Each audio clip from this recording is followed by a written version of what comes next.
I will repeat again. So this Parshat Vayetze. In Parshat Vayetze, and also tonight, we're remarking very important day, which called the day of the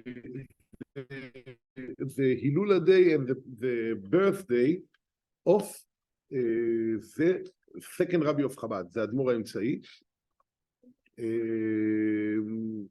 And day after which there was the 10th day of Kislev, in that year he was also left from jail because all the rabbis of Chabad, besides the Rebbe was in the jail. Everyone was in jail. It was for spreading Torah. Okay, for spreading Torah, spreading Chassidut. All of them were sitting in the jail. Shalom Berber. Shalom Berber. לא. זה עמית לרבה. האדמו"ר הראשי האמצעי. שלום בר. טוב בר.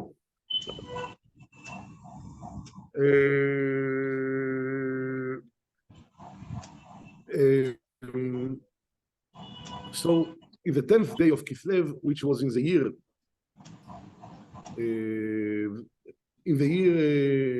the last year of his life, he left from, he was also jailed for spreading Torah and mitzvot, and he was relieved, which means came out from the jail also in the 10th of Kislev. In the first year, they didn't even remark this day because they was just heard that he passed away, but from the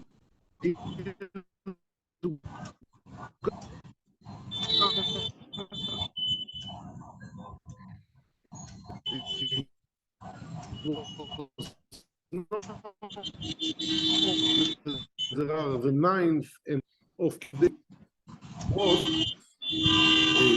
we can see that the Mishnah, what happened in his life, that he died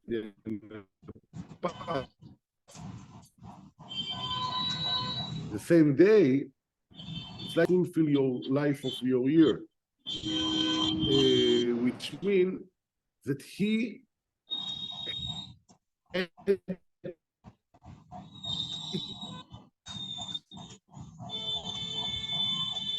and you can see the completeness of his work, the wholeness of his work that is remarked in the same, that he passed and born in the same day. Who else we know that happened that? The same? Moshe Rabbeinu. Zayin Adar, he also passed.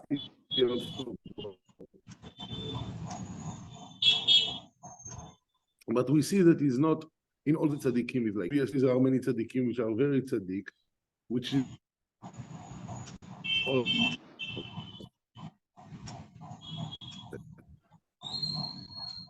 but it's a revelation that this is passing of the day and the day when he born and the day when he passed.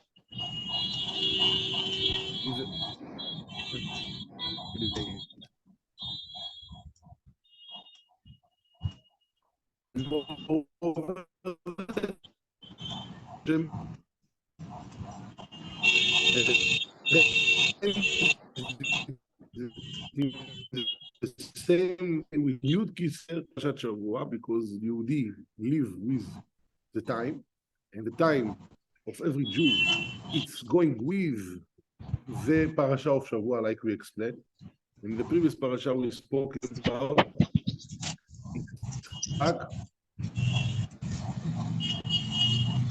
the story of Yitzchak and how the story of Yaakov started.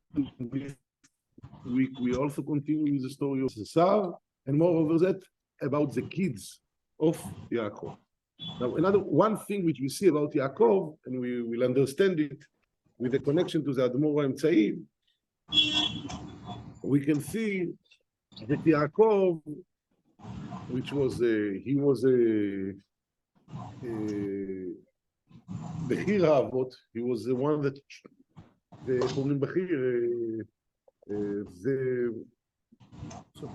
If you can say superior, but it's hard to say that for him the father, but it's like maybe the remarkable. The chosen, כן, אבל זה לא, maybe chosen, the chosen of the fathers, that he was completing all the fathers together with him, with the attribute of kindness was with him, and the attribute of severity, like Yitzchak, which we explained the meaning of Yitzchak last week.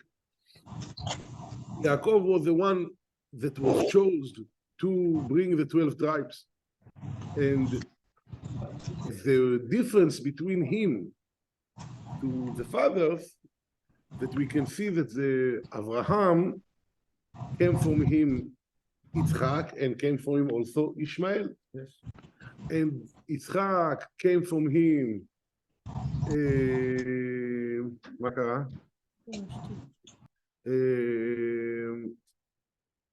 Yitzchak came from him Yaakov, and also came from him Esav. However, from Yaakov, 12 kids, all of them tzadikim, all of them 12 שבטי ישראל. 12 tribes. כן, מיתתו שלמה. So hence, first of all, we think that the same idea of mitato shlema that we speak about the tzaddikim, that their life is one complete thing. So we, that mission very nice. You say correct, accomplished. Whatever they accomplish in completeness, in wholeness, which means the same like Yaakov. And this is the first connection to the parasha. But moreover that, we need to look a little bit more about the story about Yaakov and what is the story of Yaakov and what we can learn from it. We see, again, the story of Abraham actually starts when he entered Eretz Israel. When it started, Lech lecha me'artzecha u'ledecha. Actually, the Torah was not speaking about the life before. Not much, whatever it was speaking, but not much. Same thing with Yaakov, but exactly the opposite. Yaakov, the Torah not speak much about what happened in Israel, while he was in Eretz Canaan.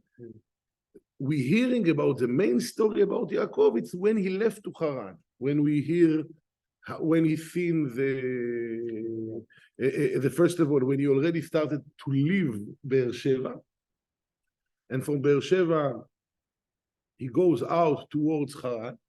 Then he's starting to get the first revelation of Hashem, and actually where he received it, where he's supposed to be Jerusalem, but already out of Beersheba, where he used to be. And moreover that, he continued to Haran, and in Haran, he married 2 wives, and most of his kids born, and in fact, all the kids born before he came back to his father's place, include Binyamin. All the kids was born actually in Galut, in the time of the Galut, not in the time of Geula, not in the time when he was sitting and relaxing. All the kids then, and the main thing, the main work of Yaakov was actually, he was a big part. This 20 years that he was in Haran was very much where we're hearing a lot of about the activity of Yaakov and what he did. And it starts with the story of Yaakov when he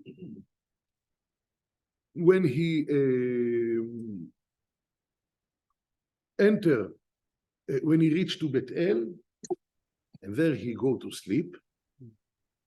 And when he go to sleep, what's happened? He dreams. And what he dreams? He dreams angels go up and angels go down from the place where he is. And from there, he came up with it was a great revelation for him. And this was a core decision on how he decided to live from now on while he is in exile, while he's traveling.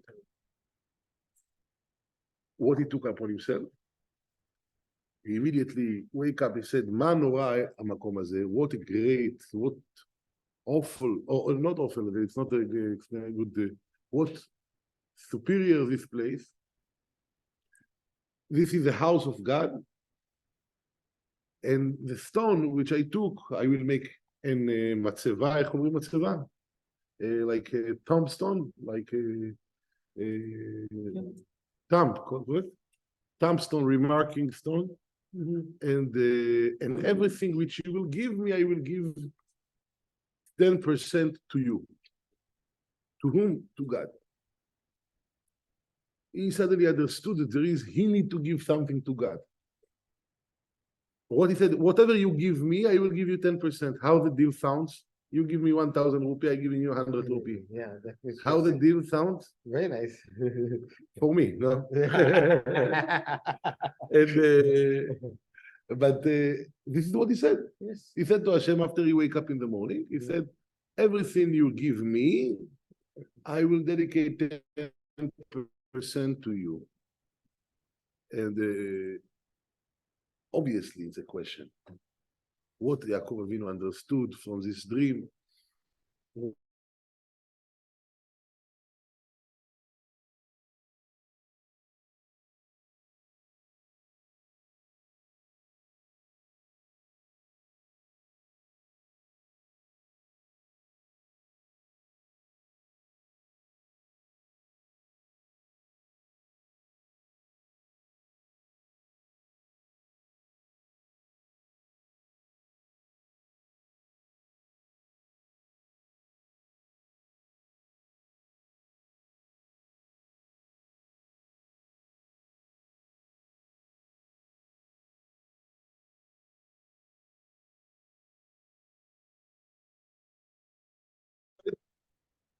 We are back. We are back.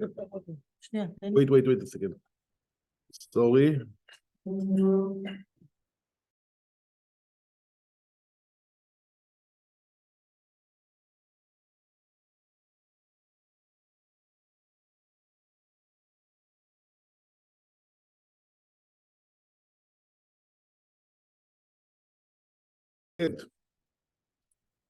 And he covered his body and his head with many stones to protect himself from bad animals. And when he wake up, he found behind his head one stone. This was a miracle. And then he took this stone and he decided, I will make it a tomb, and I will dedicate it, and this place will be a holy place, and it will be a remarkable place. Now we know that the explanation that Bet-El that he went is not the same Bet-El that we're talking today. It was Bet-El where we're talking about the house of God in Yerushalayim. It's not the same Bet-El of the city Bet-El.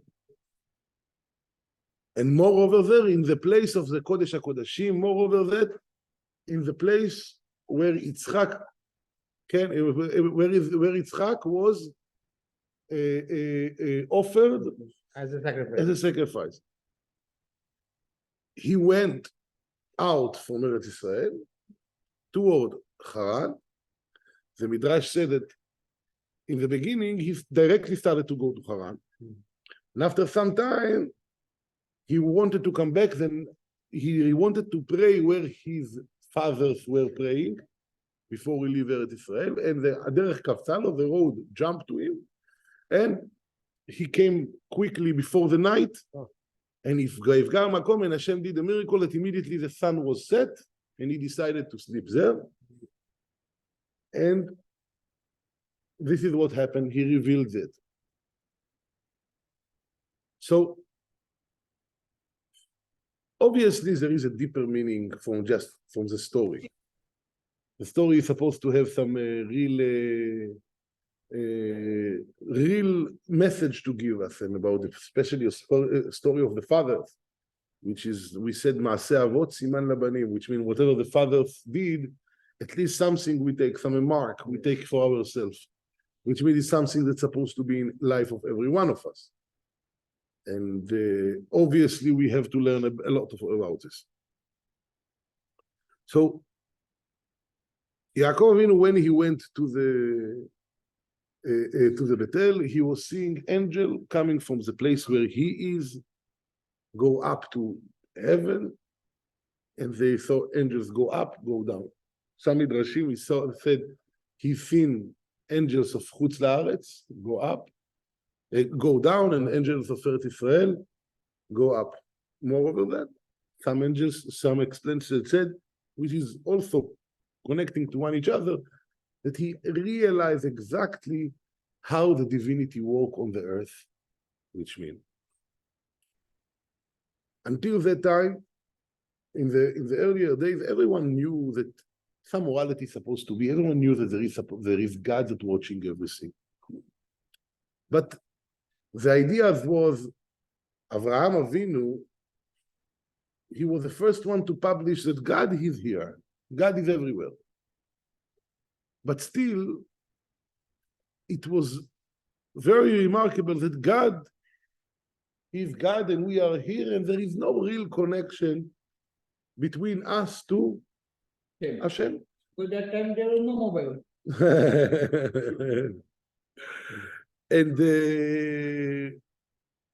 but Yitzchak Avinu, he was cleaved to God in a such way that in one side he was offered offered on the altar.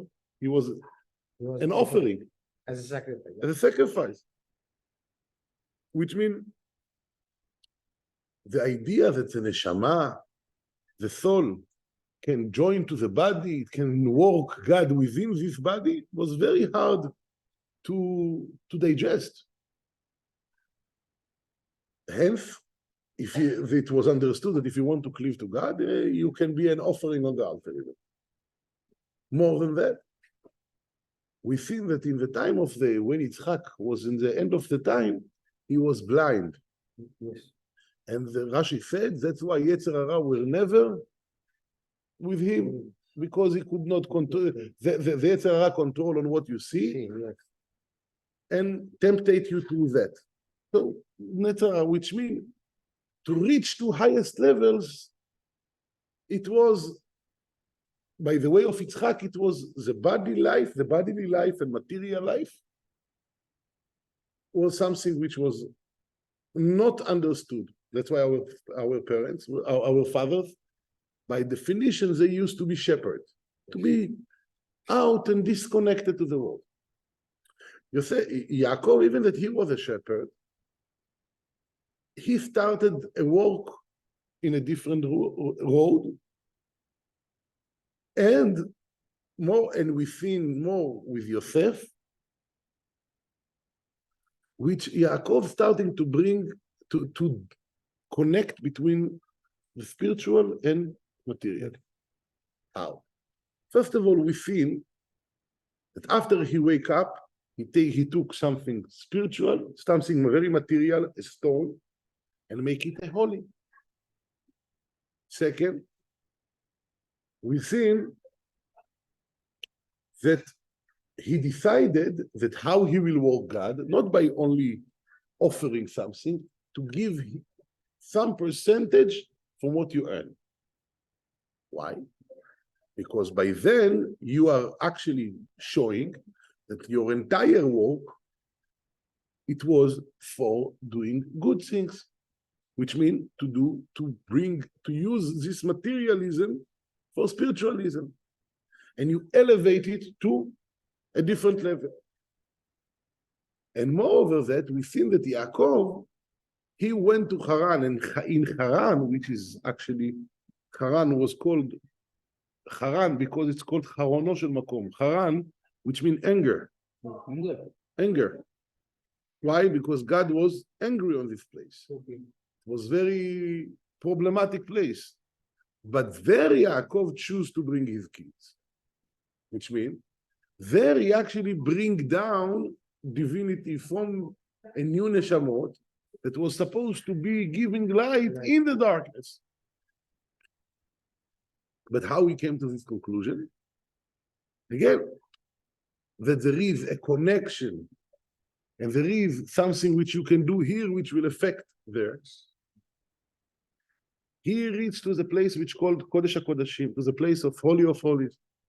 and there he slept. We'll talk about the sleeping in a minute. What is the meaning of sleeping? When you're reaching to such an holy place, you will go to synagogue. You will choose to sleep? No. So how come that Yaakov in the holy of he knew he went there because his parents were praying there, which means he knew it's a holy place. And he came there and they went to sleep. What mapshot? You reach to the place where your father was offered as a sacrifice, and you're going to sleep there. But this is what he did. The Torah tells us this is what he did. So hence, obviously there is some deep meaning of their sleeping there.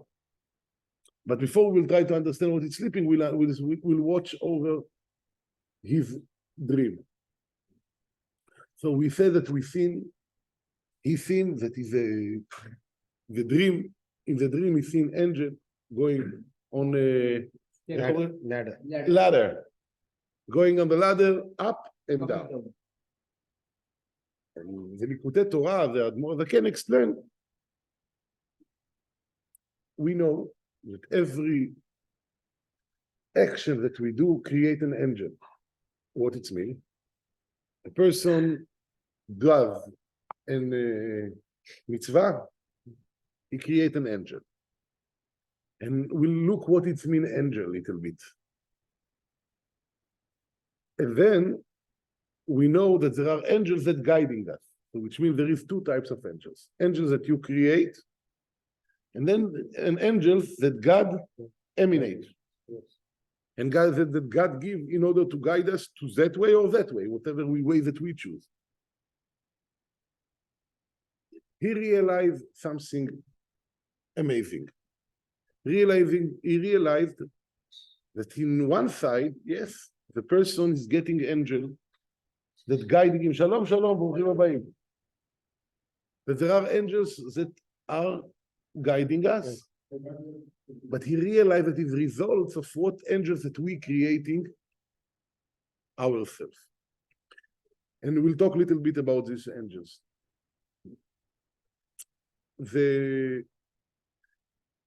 We know that angels should have wings. Yes? Why yes? Fly in the sky. Yeah, this is how you think that angels are, Person's imagination. Person's And imagination. he should have also crown. So what is this angel exactly? So the angels, the Rambam explains that angels is a sechel nivdal, which means it's wisdom. We say sometimes when there is a fight at the home, what we say? It's a bad angel enter. Yes. We say it's like this bad angel enter. The Satanist came. So correct why we say it? Yes. Because bad feeling entered to the house. Yeah, the bad vibes. Yeah. Bad vibes. In another side, if you see someone smile, his face like an angel. Correct? Yes. And it's not a joke. Hashem, nothing did in mistake, which means every spiritual power that guide us to do something, it could be created by ourselves. And it's created by God above, which means there is a spiritual power how spiritual power can express in our life, to our mind and to our feeling.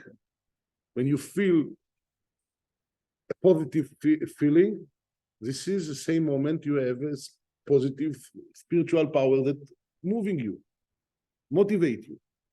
And when there is a negative power, same thing, it's motivate you to do the opposite. Yaakov Avinu understood the entire reality and what God provide us, which means the powers which we can receive from God. It all depend on also on a core relationships of angels that go up and down, which means when I doing mitzvah, when we say Torah, when we say Tefillin, Tehillim, we're creating an angel, we're creating a positive powers which spread out from here up to the upper worlds and up to Hashem himself, who is the source of all the life. And as Ritur, he bring on us new spiritual powers, which are positive feeling and positive atmosphere, positive guidance, which are there with us. And if it's so, he understood that the work of the human in the world have a great effect on the reality. It's not just that God giving us everything, which is in divinity. Abraham understood that God gave everything. Even what we think that we're doing ourselves, it's God did for us. Yitzhak understood that he should cleave to God in anywhere that you do until you even sacrifice yourself. Yaakov was the one that bringing it to revelation in this world. By how? By understanding that everything that the human do, this is how it creates the reality. Hashem creates the reality through his decisions. If you choose to do good, God will give you the opportunity to do good, which means there is a correlationship between your decisions and your powers that you generate, which Hashem generates through you.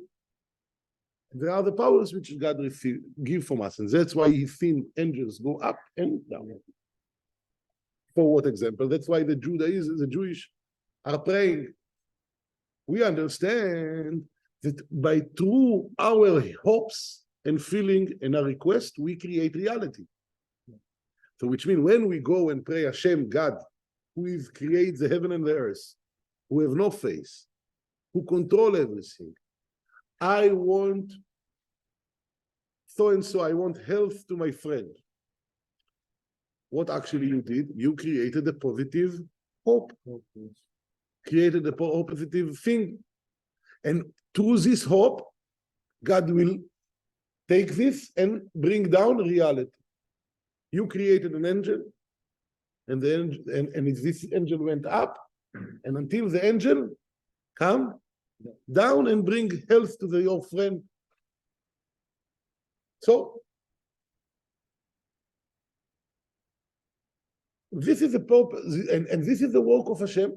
The purpose of the creation is not just that God will provide. The purpose of the creation is that we'll be able to bring down the appearance of God in the world in such way that we can do with the powers and the wisdom that He gives to us, we can change the world. And in the end of the human.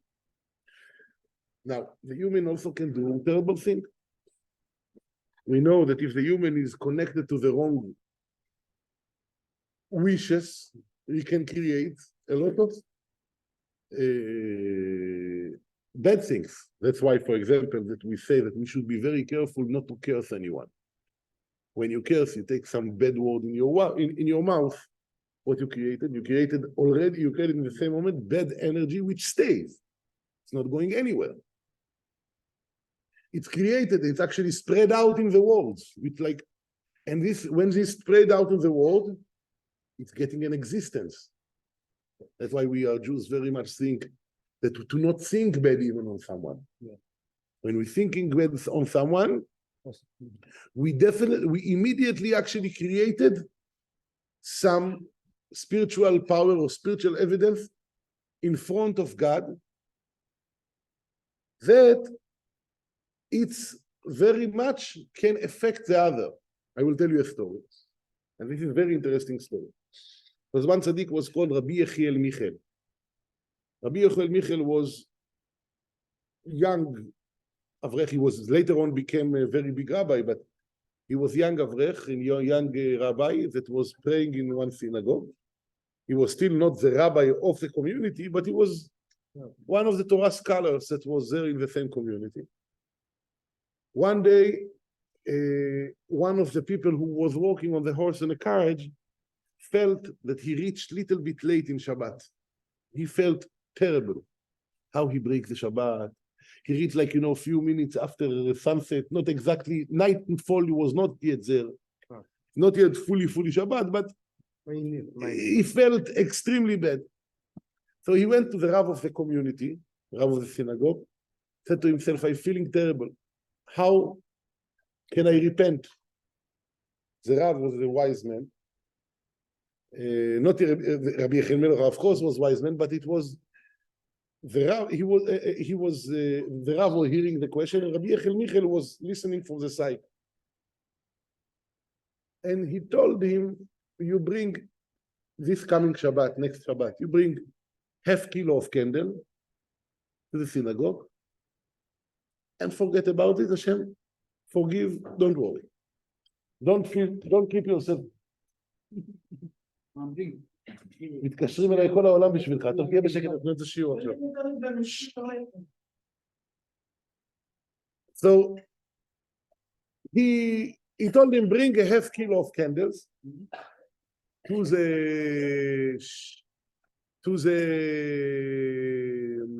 bring a half kilo of candles to the synagogue and forget about it. Hashem, forgive, don't worry. Because really, the why he brings the candles, that the person will be able to forgive himself. Yes. Anyhow, he told him, bring the candles, and Rabbi Elirani thinking, Shabbat, this is what he gave him? Said, what kind of tshuva it is? This is what Rabbi Elirani was thinking in the same moment. What kind of tshuva is it? He gave him half candle and he's solving the problem. Half a kilo of candle. What is this? Okay, Shabbat reached. He put the candle in front of the. He put the candle, the light. 2 minutes after Shabbat start, wind come. The candle gone. This person start cry. God not accept my tshuva. God not accept. The rabbi told him, don't worry, don't look at this, don't get excited. Bring next Shabbat another half kilo and forget about this. If you, again, he told him to bring the half kilo only for himself, that he will feel that he did something. Okay. He brought the half kilo of candle. Next Shabbat, he lighting the candle. After 2 minutes, after Shabbat start, a dog coming, take a bite on the candle and go out. Second time. Oh, he started crying. He didn't know what to do. He told him then he told to the Jewish told him, don't worry, bring another one. But this time the rabbi was starting to worry himself. Something is wrong. And he was looking what will happen. How he lights the candle. 2 minutes after that, again, the candle fall or something. Again, tell him, I don't know what to tell you. I can tell you that I'm sure that God is not angry on you.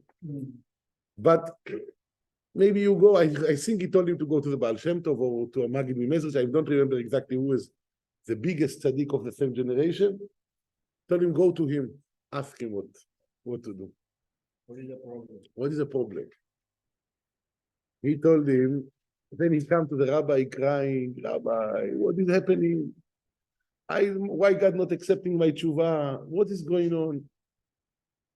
The rabbi looked at him, started to smile, and tell him, you know what, go. This week it will work, don't worry. And tell Rabbi Elirani from your synagogue that I'm calling him. Okay, it's the same other rabbi that were thinking, what is his tshuva? Yeah. And then Rabbi Elirani came. באמת, really, the same Shabbat, the candle was working properly. Rabbi Elirani was not there. It was working properly, the light went to turn, this guy was relaxed. That Rabbi Elirani, he called him, he said to him, you understand that when this guy, that the rabbi told him the way of tshuva, you thought in your mind, what is this way of tshuva? You actually destroyed his way of tshuva. Because the same moment, the remark, the angel of your thoughts was created, and every time that he was putting this candle, he was standing and saying, what is this tshuva? Yes. We can understand what is a thought can angel that can create. Michael understood it. That's why we have to judge every person for good. Even if we think that he's doing exactly the opposite, still to try to judge him for good, because in the same moment when you judge him for good, you create for him an advocate, or create yourself an advocate. Same thing, Yaakov Avinu understood the divinity is not in the heaven. There are angels that are also coming from the earth.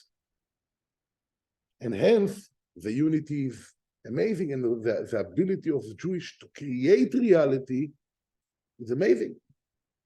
If we will understand, in the day, in the 120 years after we're going to see, we suddenly realize that what we heard about the upper worlds are real, then people asking themselves, this is how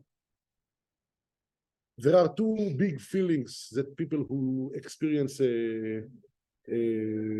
what's called clinical death, death for a few minutes. This is usually they feeling a big big love in one side, and another side sometimes big shame. What is this? When person is actually seen leave his body, the neshama leave the body, and she look what she's accomplished. She looked on what she accomplished in terms of what she did in the world. That she has been able to create better world in terms of goodness and kindness, or to spread out this love of God and this new reality. That's why Hasidim and Tzaddikim, that they were always talking about Torah and mitzvot, were encouraging people to do good. They are actually living behind the huge. Because again, what you leave behind is not just, it's not a house, it's not money. It's what heritage, after some time, no one can, even the richest person 100 years ago, his kids today, not connected to his wealth so much. So it's not really stay any physical assets. What really stay? A name of a person, work of a person. We see that we said that every Jew become a book after the Jewish become a book after they died. Why? Because they really can remain forever. We see Tanaim and Tzaddikim like Rabbi Shimon Bar Yochai and all the other Rabbi Meir and all the Tzaddikim of that time. We never met them, but we're still saying we still talking what they talked. The same thing, which means whatever powers which they created, it stands forever, because Jew is really a vehicle to godliness.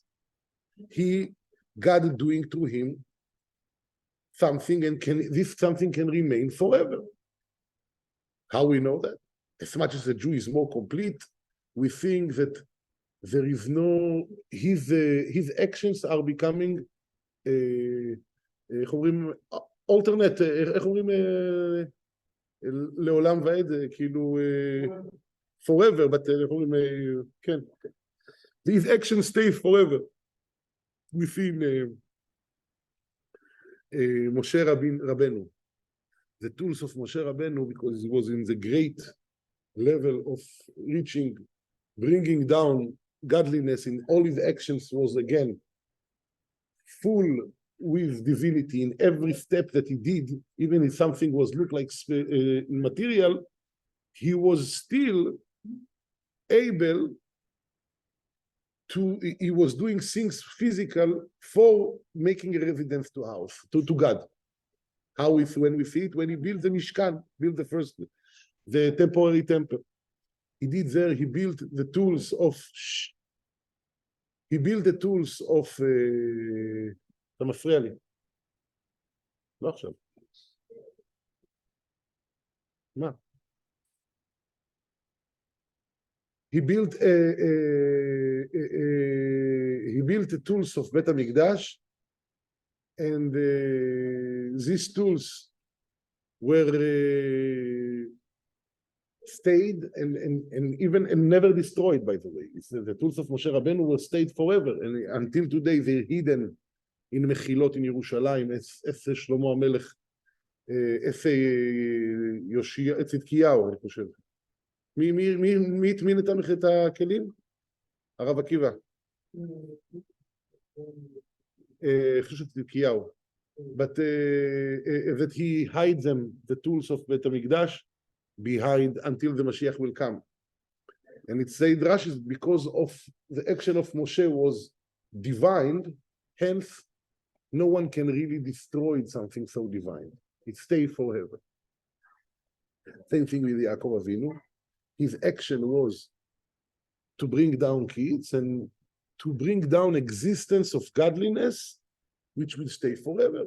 12 tribes, all of them reach to a situation that they are spreading divinity in the world. Every neshama of Yehudi, why neshama has reached to India, to the end of the world, only to spread out that there are God and what is his way. Everyone knows that there is God, but what is his way, which means what is a justice, what is a real, this came to the Judaism that spread out the justice in the world until situations that all the nation learning from us all the time how to be a human that change the world for a better. And slowly, we're seeing that we succeed a lot to change. The Rebbe explained in this Sikha that the work, we discussed about this in the previous week also, that Esav is represented his redness, is represented the animal soul which having every one of us, the Yetzer Hara. And the Yaakov is like the soul. And they have constant battle. Who will win? Who will control? And when this one control, this one not control. This one control, when the Yetzer Hatov and the good inclination is rising in our mind, the same moment the bad inclinations, the bodily desires are not. And Yaakov wanted that he will be the first one, which means he will dictate, the neshama will dictate on the body how to use its powers. Esav wanted to have his own will. And the same thing, when Yaakov continues to Haran, he continues in the same manner to elevate everything for Kedusha, for holiness. Everything that he did, it was for holiness. Where we see it so much. When he came to Lavan, and after 7 years of walking, he said, give me your wife, so I will... My wife, daughter. Give your daughter, sorry. Give me your daughter, so I will be able to bring kids with her. Now, who talked to the father like that? If you talk to your father, if someone will come to you and say, I want your daughter to bring kids with your daughter, what you will give you 2 slaps. And what is Rashi said? Obviously, why Yaakov spoke like this? Because really, this is what he was thinking. He was not thinking on this act on more than bringing kids. For him, it was only of purpose of godliness. Everything, every kind of relationship which he would have, it was for purpose of bringing down neshamot. It was not for any other purpose. So hence he could allow himself to talk like this because it's really what he thought. And he was not seeing anything negative about it. He was seeing, he knew that his mission in the world is to bring kids, that they will go in the way of Hashem and they will guide the world. And so, and again, so we'll conclude. Now we'll understand what is the reason that Yaakov Avinu was sleeping there, and Hashem wanted him to sleep there. We know that there is, in our body, there are few levels. What is the difference between us to an animal in general? Animals, you see that the body and the head are same level. Correct? With a human, there is a body, there is a head, there is body, and there is legs. As much as you go up in the tziyur, in the creature of the, you see up, you will be able to see that there is some kind of spirituality, which means in the mind can feel spirituality, the heart can feel spirituality. Lower, when you go down in the body, leg what feels? It doesn't feel any kind of spirituality. Which means whatever is affected, whatever spiritual feeling which you will have it in your mind and your heart, and this will spread in the body. But to be honest, there are difference of level, which means every organ have a different way of capturing the identity, the reality. And there are the organs of the head, and there are organs of the leg. When we sleep, they are all of them same level. Why? The person is not unconscious.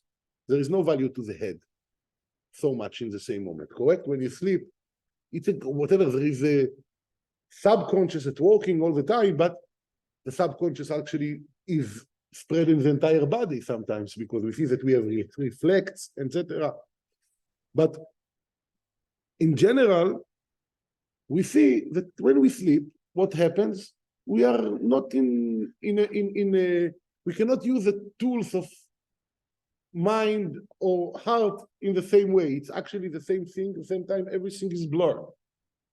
You're sleeping, body and head are all in the same level. In one side, it's actually to be awake. It's more superior situation for the human because he can see what's happening. In another side, when we're talking about spiritual and physical, we're talking about godliness. For God, you take the most wise person and the most dumb person are the same. For God himself, you can compare the knowledge of a human to knowledge of God.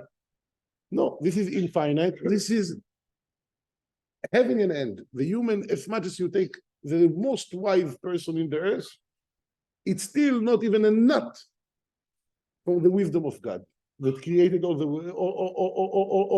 heaven and earth. Which means for him, darkness and light, the same. For him, up and down, same. And this is a situation which Hashem wanted to elevate Yaakov. Hashem wanted him to know that you are sleeping in the most holy place now, which means your leg to your head are the same. All of them elevated to holiness. Everything what you do, if you're doing action of Torah or action of trade with a Jew, it's all of them connected one each other. Which means when a Jew going to do work, he's a photographer and get some good job. What he's doing right now, he's not going to make money. He's going to make money in order to do mitzvot. So he will be able to do some action of kindness. He's not just going, he's going for a reason, and hence it's totally different. It's not that you're going for your own pleasures, that everything that you do is doing for a higher purpose and higher level. And then what? Then the body is actually a tool which used for the neshama. And Yaakov Avinu understood. Yaakov represents the voice of the neshama. He need to go to the Haran, to the most places which is separated from the ability to understand godliness. We in this world, we don't understand godliness. But here we have the opportunity, because we choose, we have the opportunity to elevate ourselves, because we have a free will here. We have elevated ourselves to a level of godliness. And this is what Yaakov understood. And if we're doing it properly, the world has been changed. Now we see ourselves 3,500 years since Avraham Avinu. Since Avraham Avinu, 2,500 years, the situation at that time was everyone was idol worshippers, and everyone was no rules. People was judging, kings used to kill people, and until a few hundred years back. And even last century, we've seen still huge evils. But during the generation, we've seen that the work of Am Yisrael really did change, and we can see the wars which used to be in that time with a lot of aggression became different. We've seen that actually Edom, which is the nation of a Thar, which speaks actually, if we are referring to the people of America today called Edom. Italia, it was called Edom that time. This year's, and we see today America became a place of kindness, which is opposite the nature of the white. The West used to do. If you've seen Europe in the beginning, Europe used to be a place of crusades, place of murdering, place of a lot of blood. And we know that the people of America came out from Europe, and it's totally changed.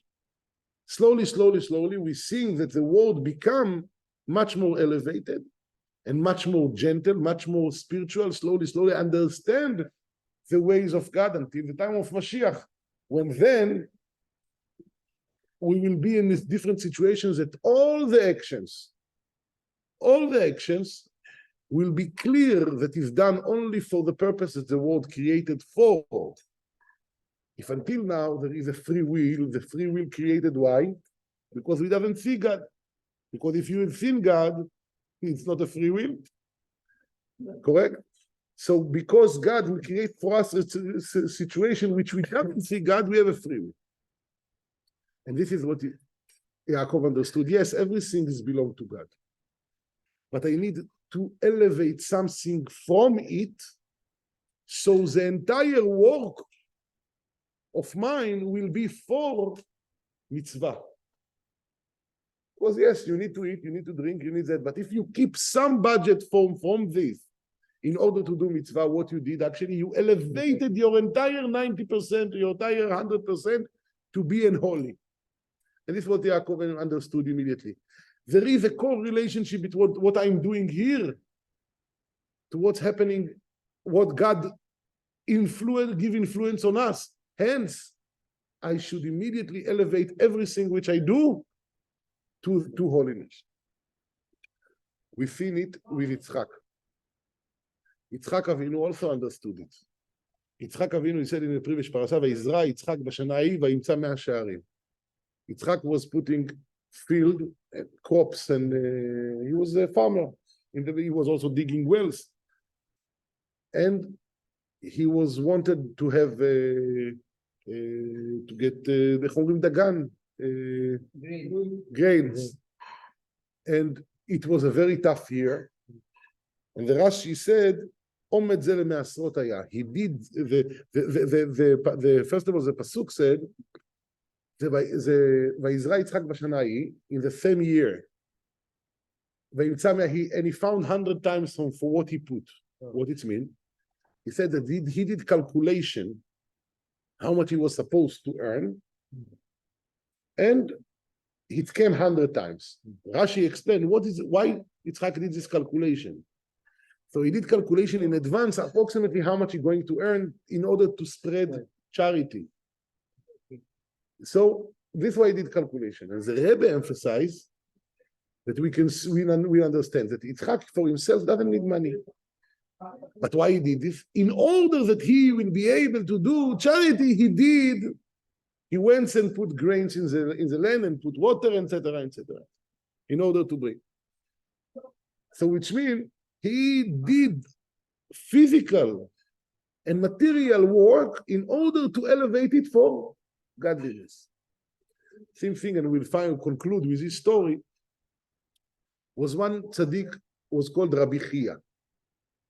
Rabbi Chia was one of the biggest Tanaim, that it said about him that he could go to the highest place in divinity and come back And in the same day, he used to be in this world and the upper world in the same time. He could so much power. He was very spiritual in one side and very in this world in another side. And the Torah, the Gemara said, "Reu kama gdolim ma'aseh Rabbi Chia." How great the work of Rabbi Chia. What he did? So the Gemara explained what the story was. He used to take seeds of cotton and put seeds of cotton. Then these grow. He bought with this cotton goats.